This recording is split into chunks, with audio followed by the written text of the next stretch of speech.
Hello and welcome back to Bookish, and welcome to my Saturday Hodgepodge video where I'm going to wrap up some reading. I'm actually going to do my Victober TBR as a part of this Hodgepodge.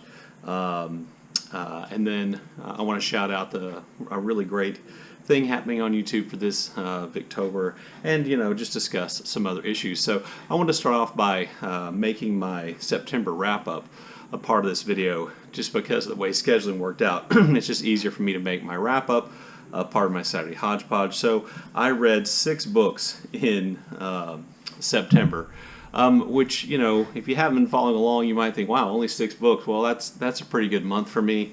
I'm a slow reader, and I don't necessarily feel the need to teach myself to read faster. That may sound ridiculous, but as slow as I read, I like the way I read. So, like I said, I completed 6 books. Some of these I've reviewed. At least one of them I definitely want to review. So the book that I finished first, and the book that I've already reviewed, is Utopia Avenue by David Mitchell. David Mitchell, the author of Cloud Atlas, The Thousand Autumns of Jacob de Zoet, among other novels. Kind of, a bit of a rock star, I think, in terms of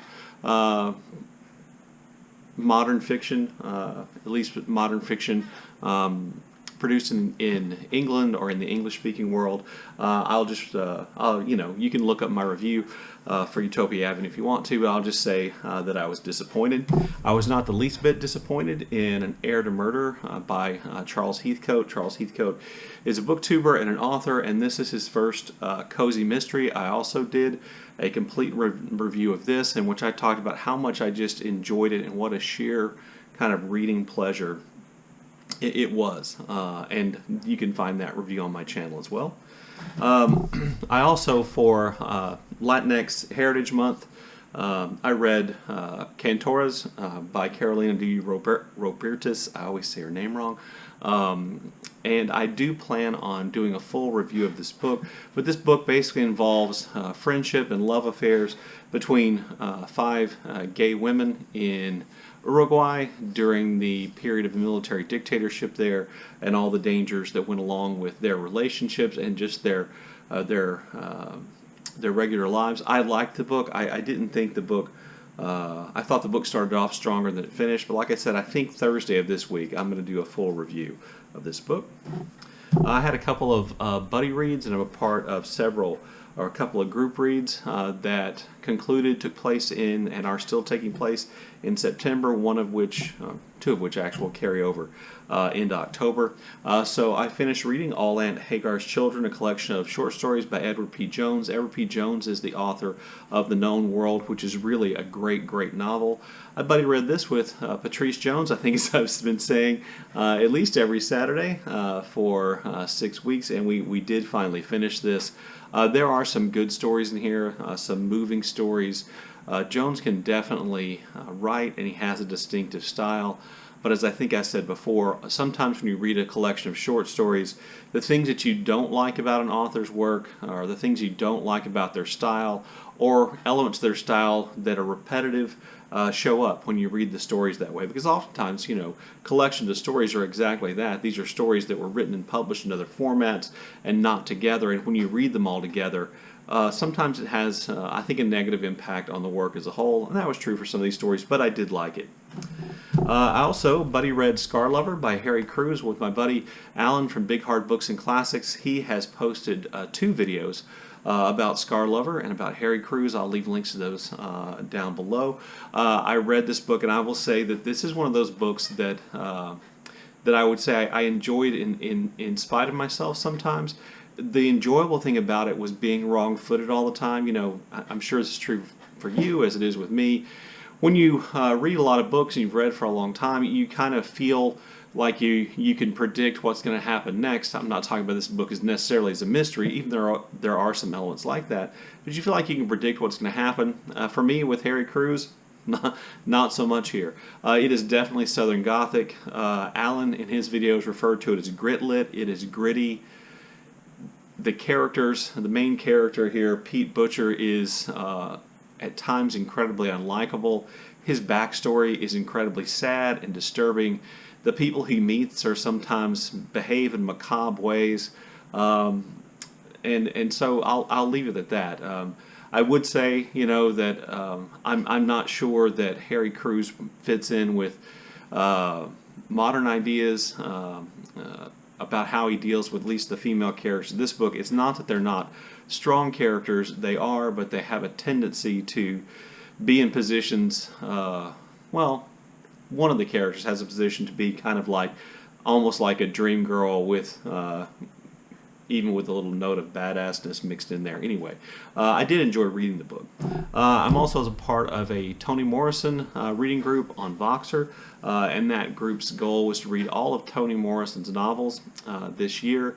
I've done that with the exception of, in August, I did not reread Paradise because I just read it a couple of years before, and I had a really busy August reading with Faulkner in August, but I did pick back up on that, and this month I believe the Morrison novel we're up to, I hope it was because it's the one I read, is Love by Toni Morrison, and I will say I really like this. Now, I'll say that I'll say that one of the things that I liked about it is that it is a little bit more simple than a lot of Morrison's novels are. It is essentially, as the name implies, a story about love in a lot of its variations, both good and bad. What real love is, and how we use and abuse the term love, and how we use and abuse the people that we love and are abused by them. And there are just a lot of love relationships covered in a relatively slim novel. It's only 200 pages. I really liked it. I really did. It is not nearly so deep or complex as Song of Solomon, not nearly as complex as Paradise. It's not as good as Beloved. I'm not sure I think it's as good as Jazz, but it was good, and I enjoyed it. And maybe that was just because it's Toni Morrison, and she was a genius in terms of writing and a great writer. But I thought it was the book handled those subjects well. I'm also part of what is just a great Voxer reading group, and we are, as I've been saying for a while, we are reading the autobiography of Malcolm X as told to Alex Haley, in the discussions on Voxer, which began oftentimes this book and then spiral in part thanks to my old man habit of telling stories and pursuing and chasing rabbits in my discussion, spiraled into all kinds of other subjects. But I'm enjoying the reading. I think I'm enjoying the group more than I'm actually enjoying the reading, but that's fine. So that's my wrap up of what I read in September. This is Victober, and I have been looking forward to Victober really, I think, since the pandemic hit. There is something comforting and glorious about devoting oneself to reading Victorian literature. There are all kinds of negatives we can say about it and things like that, but I've been looking forward to it because it feels like an opportunity to relax, to enjoy something for the pure sake of enjoying it. And there's something comforting about reading about these things in the past and reading these books in the past, which, by the way, deal with very serious issues.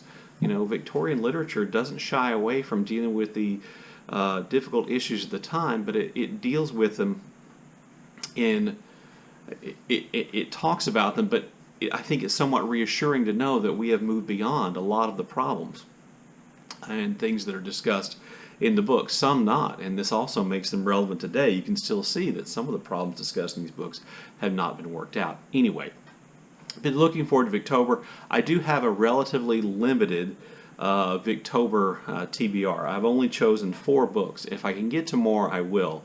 But not being somebody who has a lot of Victorian literature on their shelves, I have to, kind of pre-order and figure out what I want to read a long time in advance. And as a result, I'm also not really following the prompts. If you want, I guess next week I can go back and make these fit the prompts for Victober.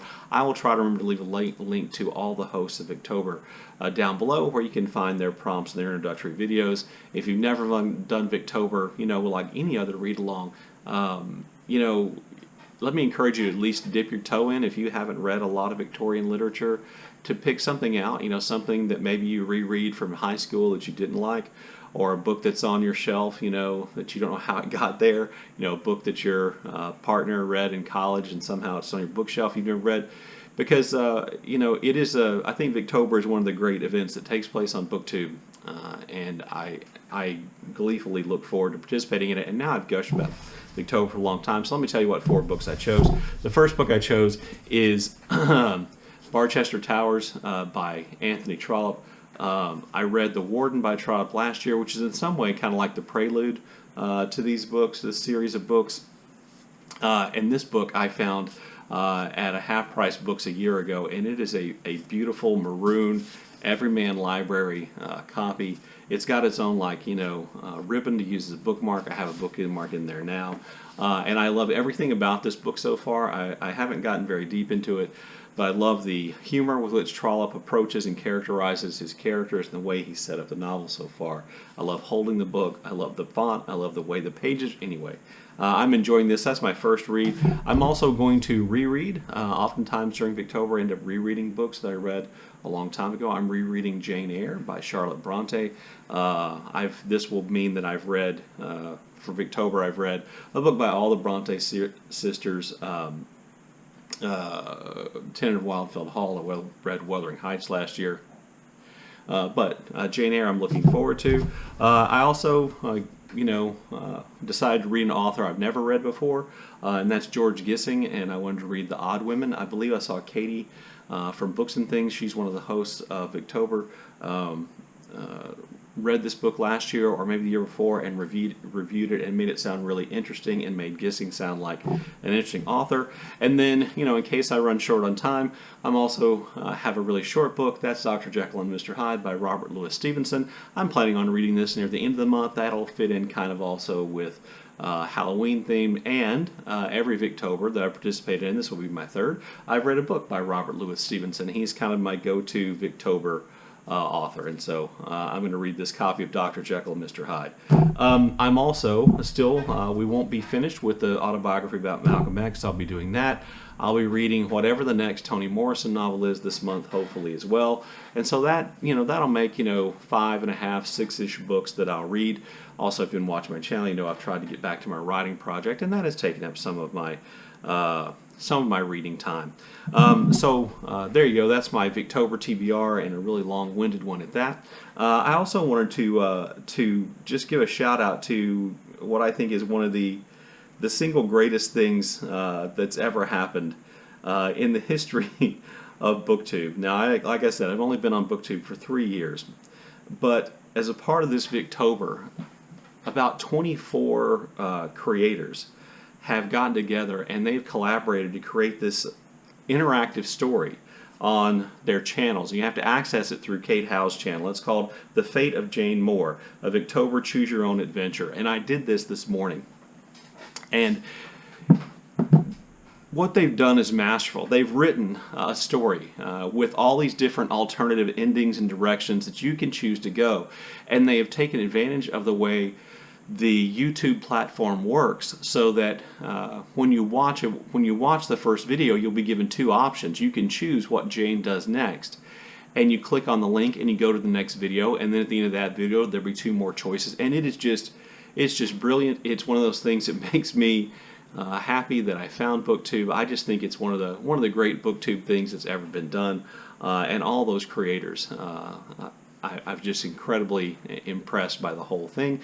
I plan on going back through it later today and choosing different options so I can see the way the story works out differently. But it's just great. Also, one of the things that I've been doing on my channel, and again, if you've been keeping up with my channel, you know that I don't shy away from political topics, and as a part of the discussion surrounding the autobiography of Malcolm X, I was reminded of things that are going on in the United States which have, in a real way, kind of disappeared from the public eye. And one of those things is the crisis that's taking place along the United States border. Even when we found out that, in the most sadistic way possible, that women who were being confined in these for-profit prison facilities in which we put people who cross the border without documentation, that almost involuntary or involuntary hysterectomies were taking place. Even that, given the nature of the way politics is going in the United States right now, and the insanity that's taking place in the United States right now, even that story didn't last very long. A story that 5 years ago would have been a full expose, weeks worth of stories, in which we tried to root out corruption, and which public outrage was high. That's gone away because the Trump administration is a non-stop outrage factory. There's new outrage every single day. And yes, I know the man's got COVID-19 now. He is the reason he has COVID-19. And while I hope that he recovers and he and the First Lady recover fully, it's his own fault. And our situation with COVID-19 in the United States is his fault. So I do hope he gets better. I don't wish for anyone's death, certainly not from this horrible disease. I was talking about the crisis at the border, and so you may know that if you've watched my channel, you know that my videos are monetized, and my goal is to use the money I make, and I'll grant you it's not much, to use the money I make from my BookTube channel and donate that money to charity. And I'm going to donate the next check to a charity which I've mentioned on my channel before. It's called RAICES. It's the Refugee and Immigration Center for Education and Legal Services. It is an official 501c3 charity. It's been in existence since 1987, and essentially provides educational and legal assistance to people who've gotten caught up in the immigration system and oftentimes go unrepresented and don't have any resources for help, and they are doing what they can to help people trapped in these camps, the children who have been kidnapped by the Trump administration from their parents and who are languishing in these camps, who are subject, we now know, to neglect of all kinds, and oftentimes then to, unfortunately, sexual assault appears to be common in these prison camps that we're operating as well. Anyway, that's where my donation is going to go. If it's something that concerns you, please, I'll leave a link to the website for RAICES down below. Please think about taking a look at it and learning about what that organization does. But that's what I want to do. That's my political thing for this week. Anyway, I think that's it. I'll try to leave links to all the channels that I mentioned below and the things I mentioned below in the show notes. As always, I look forward to your comments in the comment section below, and thank you for watching.